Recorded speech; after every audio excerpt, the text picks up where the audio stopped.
দারুণ স্বাদের চিতই পিঠে বানাতে হলে এই পদ্ধতিতে একবার বানিয়ে দেখুন। কোনো রকম ছাঁচ ছাড়া কড়াইতে সহজে বানাতে পারবেন, চাল বাটার ঝামেলা ছাড়া কিংবা চাল গুঁড়োর ঝামেলা ছাড়া। আজকে রেসিপিতে বানিয়ে দেখাবো সুজির চিতই পিঠে। এতটা নরম তুলতুলে হয়, আর এই রেসিপি দেখে বানালে যে কেউ বানাতে পারবেন।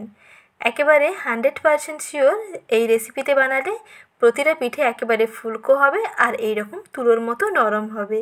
তাহলে দেখে নিন আজকের সহজ রেসিপি, ফুলকো নরম তুলতুলে সুজির চিতই পিঠে। এত সহজে বানানো যায়, রেসিপি দেখলে যে কেউ বানাতে পারবেন।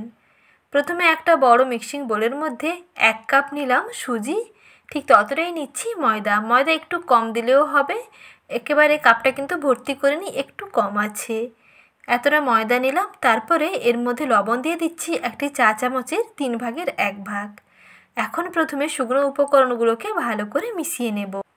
সুজি ও ময়দা ভালো করে মিশিয়ে নিয়ে এর মধ্যে জল দিয়ে দিতে হবে। 2 কাপ দিতে হবে জল। যেই কাপের মাপ করে নিয়েছিলাম প্রথমে সুজি, সেই কাপের মাপ করে 2 কাপ জল দিচ্ছি। এখানে এর থেকে কিন্তু বেশি জল দেবেন না, তাহলে কিন্তু ব্যাটার বেশি পাতলা হয়ে যাবে। বেশি পাতলা হলে পিঠে কিন্তু বেশি একটা ভালো হবে না। তাই যেই কাপের মাপ করে প্রথমে সুজিটা নেবেন, সেই কাপের মাপ করে 2 কাপ জল দিতে হবে। 2 কাপ জলেই দেখবেন একেবারে পিঠের ব্যাটার পারফেক্ট হবে।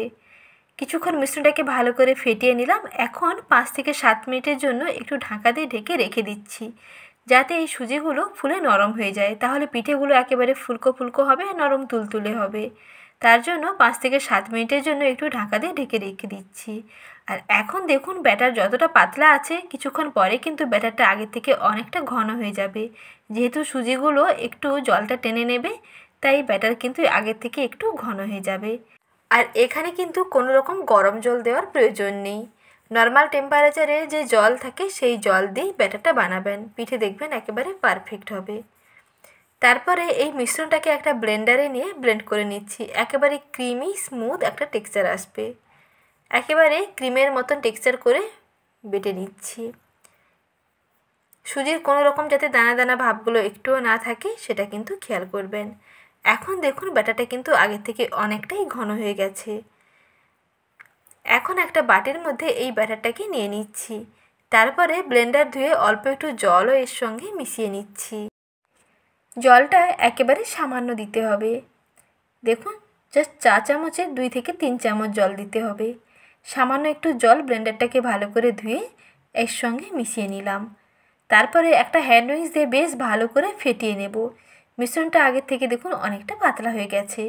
এর থেকে কিন্তু বেশি পাতলাও করবেন না, কিংবা এর থেকে কিন্তু বেশি ঘন রাখবেন না।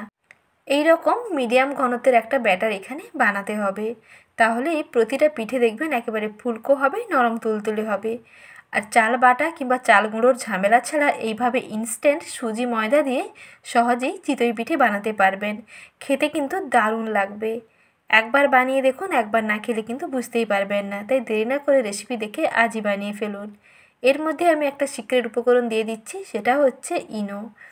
গ্রিন ইনোটা অল্প একটু দিয়ে দিতে হবে। ইনোর বদলে এখানে 1/2 চামচ বেকিং পাউডার অ্যাড করতে পারেন। বেকিং সোডা কিন্তু দেবেন না, বেকিং পাউডারটা অ্যাড করবেন।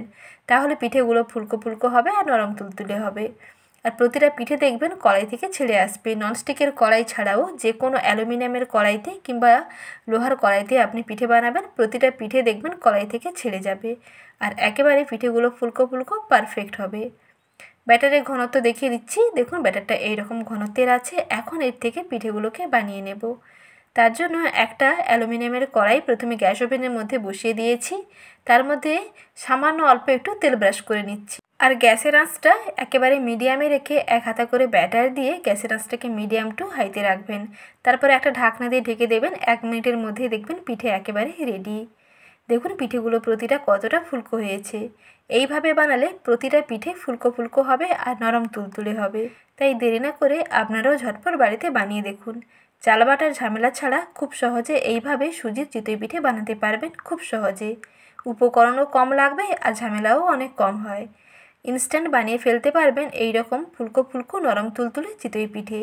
এখন পরবর্তী পিঠেটা বানিয়ে নিচ্ছি। এখন কড়াইতে অল্প একটু জল ছিটিয়ে দিলাম। জলটা যতক্ষণ না শুকনো হয়ে যায় ততক্ষণ পর্যন্ত অপেক্ষা করবে। জলটা শুকনো হয়ে গেলে মিডিয়াম আঁচে 1 হাত থেকে 2 হাতা করে ব্যাটার দিয়ে তারপরে ঢাকনা দিয়ে ঢেকে দেবেন। 1 মিনিটের মধ্যেই দেখবেন পিঠে একেবারে ফুলকো ফুলকো রেডি। এই সহজ পদ্ধতিতে পিঠে বানালে প্রতিটা পিঠে হবে দেখবেন এই রকম ফুলকো ফুলকো নরম তুলতুলে। আর যদি ছিদ্রযুক্ত পিঠে চান তাহলে গ্যাসের আঁচটা একটু হাইতে রাখবেন। 1 হাতা ব্যাটার দেওয়ার সঙ্গে সঙ্গে দেখবেন পিঠে একেবারে ছিদ্রযুক্ত হচ্ছে। যেই পদ্ধতিতে পছন্দ হয় সেই পদ্ধতিতে পিঠে বানাতে পারবেন। একই ব্যাটার থেকে আপনারা 2 রকমের পিঠে বানাতে পারবেন। এই রকম ফুলকো ফুলকোও হবে, আবার এই রকম জালিদার চাইলে জালিদার পিঠেও বানাতে পারবেন। যেটা পছন্দ হয় সেই মতন করে বানিয়ে ফেলুন, খেতে দেখবেন দারুণ লাগবে। আর এই ফুলকো নরম তুলতুলে চিতই পিঠেগুলো গুড় দিয়ে পরিবেশন করে দেখুন, খেতে দেখবেন আরও বেশি ভালো লাগবে। আর রেসিপিটি ভালো লাগলে লাইক শেয়ার এবং সাবস্ক্রাইব করবেন। ভালো থাকবেন, সুস্থ থাকবেন। ধন্যবাদ।